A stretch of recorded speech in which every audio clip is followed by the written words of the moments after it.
Hey everybody, welcome to Cold Lake, Alberta.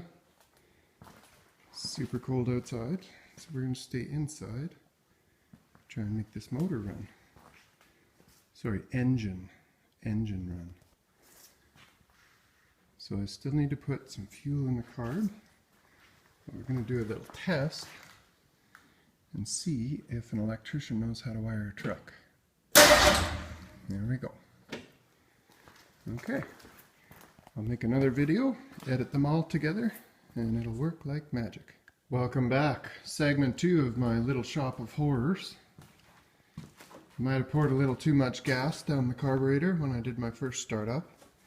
It came out the tailpipe and lit on fire. Then I had the wrong firing order, so it would backfire about every second or two. And then it would run, but it was shooting flames out of the exhaust, and I couldn't figure out why. And finally, I adjusted the electric choke, which brings us to right now.